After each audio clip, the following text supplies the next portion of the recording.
Party తరపున సుప్రీంకోర్టులో petition వేసే అవకాశం ఉందట. బీసీ రిజర్వేషన్ల పైన సుప్రీంకోర్టుకి కాంగ్రెస్ స్పెషల్ లీవ్ పిటిషన్ దాఖలకు యోచన. జీవో 9 మీద హైకోర్టు స్టే విధించడం మీద ప్రభుత్వ పరంగా నేడు పిటిషన్. నేడు ఢిల్లీకి టీపీసీసీ చీఫ్ మహేష్ గౌడ్, అభిషేక్ సింఘ్వీతో భేటీ అయ్యే అవకాశం.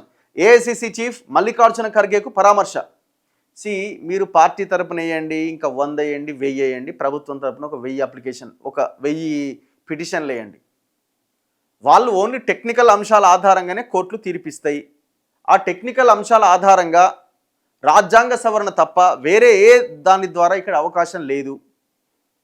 మీరు ఇచ్చిన జీవో 9 ఇప్పుడు వీళ్ళకి కనుక చిత్తశుద్ధి ఉంటే గవర్నమెంట్ చేసిన పెద్ద తప్పేంది?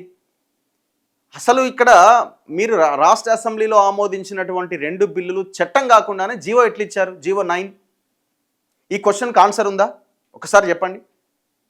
మీకు చిత్తశుద్ధి ఉంటే ఇది ఏనాడో చేసి దాని మీద ముందుకెళ్లాల్సిన అవసరం ఉండే కదా. మరి ఈ ప్రయత్నం ఎందుకు సరిగ్గా జరగలే? ఇది మీరు చేసిన పొరపాటు. ఈ అవతల వాళ్ళు మిగతా పార్టీలు మీరేడ దొరుకుతారని వాళ్ళు చూస్తుండే. వాళ్ళకి అసలు మీ అంతా కూడా వాళ్ళకి ఇంట్రెస్ట్ లేదు. మీరు ఎక్కడ దొరుకుతారా, ఎక్కడ తప్పులు చేస్తారా అని వాళ్ళు కాసుకొని కూర్చుంటుంటే మరి మీరెందుకు ఈ తప్పు చేశారు? రాష్ట్ర అసెంబ్లీలో బిల్లులు ఆమోదించారు, బాగానే ఉంది. గవర్నర్ పంపించారు, బాగానే ఉంది. గవర్నర్ సంతకం పెట్టకుండా చట్టం తయారు కాదు. మరి ఏ రకంగా చట్టం తయారు కాకముందే మీరు జీవో ఇచ్చారు? కోర్టు దాదాపు 20 సార్లు అదే క్వశ్చన్ అడిగింది హైకోర్టు. రేపు సుప్రీంకోర్టుకి వెళ్ళినా అదే అడుగుతుంది.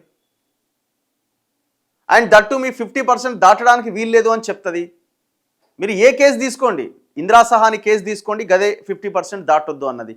ట్రిపుల్ టెస్ట్లో థర్డ్ టీ ఏముంది, గదే 50% దాటొద్దు అని ఉంది. ఏది తీసుకున్నా 50% దాటొద్దు. 50% దాటాలి అని అంటే 9th షెడ్యూల్లో పెట్టడం, రాజ్యాంగ సవరణ చేయడం మినహా ఇంకా వేరే ఆప్షన్ లేదు.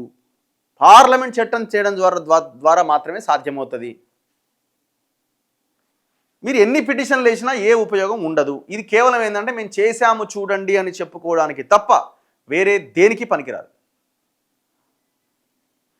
అండ్ ఇంకొక విషయము, ఈ అభిషేక్ మను సింఘ్వీ అనేట ఆయన మన రాష్ట్రం నుంచి ఆయనని రాజ్యసభకు పంపించినారు. ఈ ఎమ్మెల్యేలంతా ఓట్లేసి, కాంగ్రెస్ ఎమ్మెల్యేలంతా ఓట్లేసి ఆయనని రాజ్యసభకు పంపించారు. మొన్న వచ్చి 2 గంటల హైకోర్టులో వాదించిండు.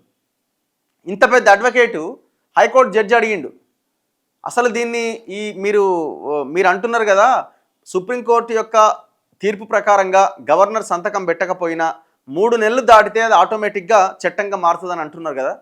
సరే, ఆ లెక్కన చూసుకున్నా మరి నోటిఫై చేశారా, దాన్ని గెజిట్ రిలీజ్ చేశారని హైకోర్టు అడిగితే ఏమో నాకు తెలియదు, ప్రభుత్వాన్ని అడిగి చెప్తా అన్నాడు. అదేమన్నా రాకెట్ సైన్సా తెలుసుకోవడం? అది తెలియకుండా మీరు ఆర్గ్యుమెంట్స్కి ఎట్లా కూర్చున్నారు? ఇంకా చాలా క్వశ్చన్స్కి నేను ప్రభుత్వాన్ని అడుగుతా అన్నాడు. అది పక్కన పెడితే ఆ 2 గంటలు వాదించిన దానికి ప్రభుత్వం తరపు నుంచి ఎంత ఫీజు చెల్లిస్తున్నారు మీరు?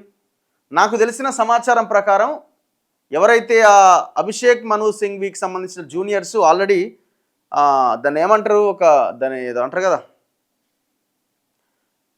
ఒక ప్రొఫార్మా తయారు చేసిరట. అంటే ఇంత ఫీజులు మాకు ఇవ్వాల్సిన అవసరం ఉంది అని గవర్నమెంట్కి ఆల్రెడీ అడ్వకేట్ జనరల్ దగ్గర పెట్టిరట. ఇవాళ మరి ఎన్ని కోట్ల ఫీజులు ఇవ్వబోతున్నారో చూడాలి. ఎందుకు ఇవ్వాలా? ఇక్కడ పార్టీ ఎమ్మెల్యేలు రాజ్యసభ ఎంపీగా ఆయన్ని కూర్చోబెట్టిరు కదా, నువ్వు ఈ రాష్ట్రం కోసం పనిచేయాలి కదా. మళ్ళీ దట్టు కాంగ్రెస్ సీనియర్ నాయకుడు నువ్వు, మళ్ళీ ఈ రాష్ట్ర ప్రభుత్వ సొమ్మెందుకు?